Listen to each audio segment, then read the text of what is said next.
Dahil meron niyang magiging bagong immigration policy, no? Ang sabi niya 2 to 3 weeks from now. Yun yung medyo nakakabahala talaga mga pardo, kasi hindi natin alam kung ano talaga yung ilalabas nila.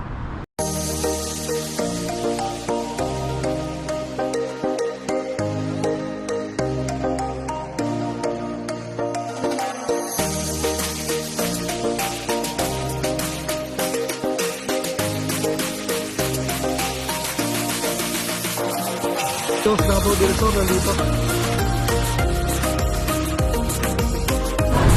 Oh, Canada!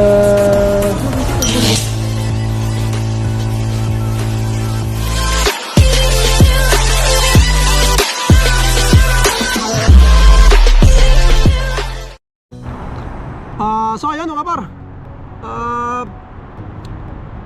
napanood ko sa balita no? And yun sa interview nga, in-interview yung Prime Minister ng dito ng Canada mga par. And ayun, meron niyang magiging bagong immigration policy, no? Ang sabi niya 2 to 3 weeks from now. Yun yung medyo nakakabahala talaga mga pardo, kasi hindi natin alam kung ano talaga yung ilalabas nila. Pero naka-ready tayo doon, no? Nakahanda tayo doon mga par kung ano man. Kasi yun nga, sa kanila naman yan, no? Sila ang magpapatupad yan. Sila ang kumbaga sila ang may authority, no? Na gawin yan mga par, no? Tayo ay susunod lang kung ano yung policy na ilalabas nila mga par. Yun, sinabi ko noon na wala tayong magawa, no? Kundi sumunod, no? Kung talagang maapektuhan tayo, no? Hindi na tayo pwede. Yun, wala tayong magawa mga par, no? Kung kailangan natin mag-exit ng Canada, umuwi tayo, no? Gawin natin mga par, no? Although malungkot, no? Sa side natin, kasi yun nga, parang kumbaga nasayang, no? Yung ginastos natin, yung effort natin, no? Pero ganun talaga mga par, mayroon talagang mga bagay na hindi para sa'yo, no? Isipin mo na ganun, no? Kahit anong pilit mo, hindi talaga para sa'yo eh. So wala ka talaga magawa dyan, no? Kumbaga hindi yan ibibigay ni Lord kung hindi para sa'yo. So kahit andito ka na, no? Kahit nag-effort ka na, ang napakatagal ng taon, no? Gumastos ka na, no? Meron talagang hindi para sa'yo. So may plano talaga para sa'yo mga par, no? Huwag mong isipin na baga uwi ka na, no? Wala ka ng pag-asa, no? Merong plano mga par para sa'yo. Hindi mo palang alam sa ngayon. Pero yun nga, may kasabihan nga tayo, hindi yun rejection, no? Kumbaga redirection yun mga par. Nabasa ko lang din yan sa isang ano mga par, no? Sa isang post sa Facebook, no? Laking tulong na sa akin, no? Yung hindi yun rejection, redirection yun. Hindi ko pa alam yun noon mga par, no? Pero noon kasi ako, ang mindset ko kasi mga par, no? Baga gagawin ko ang lahat na makuha ko yung gusto ko, no? Pero nasa isip ko rin na may chance pa rin na hindi bibigay sa'yo, no? So huwag mong isipin na yun nga, ang dami mo ng tinrabaho, ang dami mong ginawa, tapos yun pala hindi mo makukuha, no? Kumbaga na-reject ka. Yun nga, yun yung umpisa, may stress ka, magtatanong ka kung bakit ganon, no? Bakit ikaw pa, marami kang tanong mga par, no? Pero ganon talaga ang buhay eh. Hindi mo talaga alam kung ano yung future, no? Kung ano yung plano, no, para sa'yo. Yun nga yung kagandahan ng buhay, kasi hindi mo alam kung anong plano para sa'yo eh. Maaring maganda, maaring hindi, no? Pero nasa ano lang yan mga par, kumbaga tanggapin mo na lang kung ganyan ang mangyayari sa'yo, no? Kasi marami akong nababasa, no, na stress na daw sila dahil yun, uwi sila, or kumbaga marami na daw silang sinakripisyo dito, no?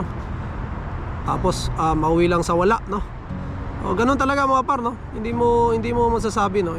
Wala nga bago ka pumunta ng Canada mga par, wala naman nagsabi siguro sa atin, no? Na talagang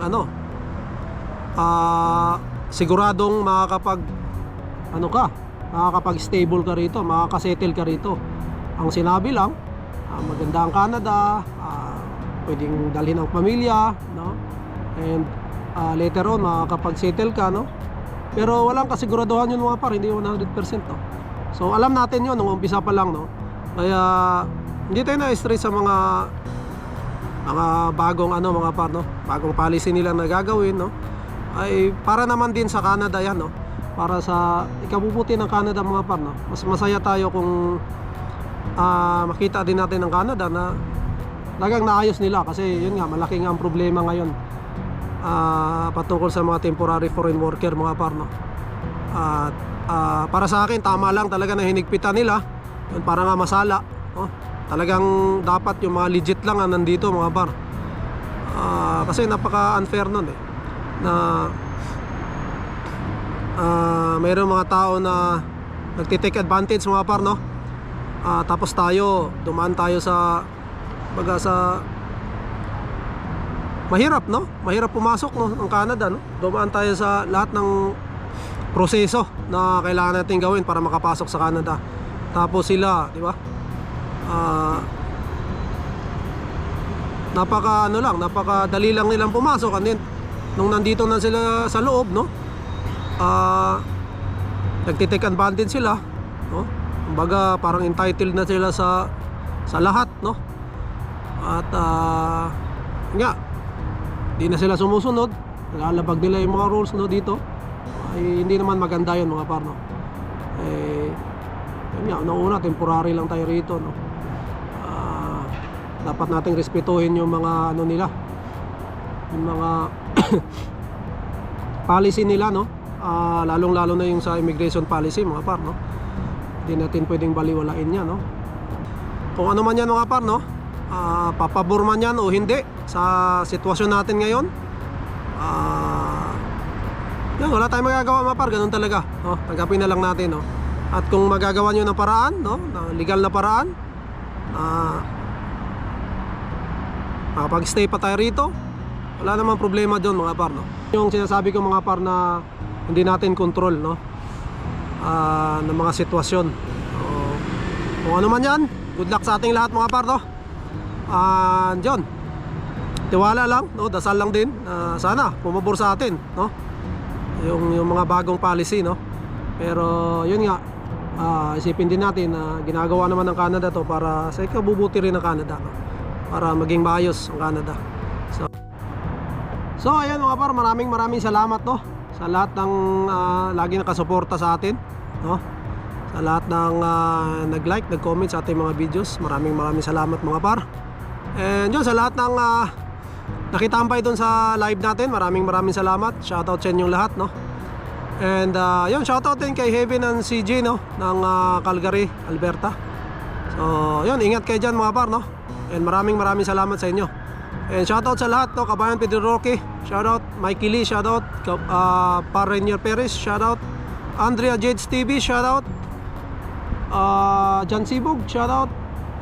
So yun mga par, siguro dito ko muna tatapusin na yung vlog, no? To God be all the glory. Maraming salamat uli, and we'll see you on the next one. Bye!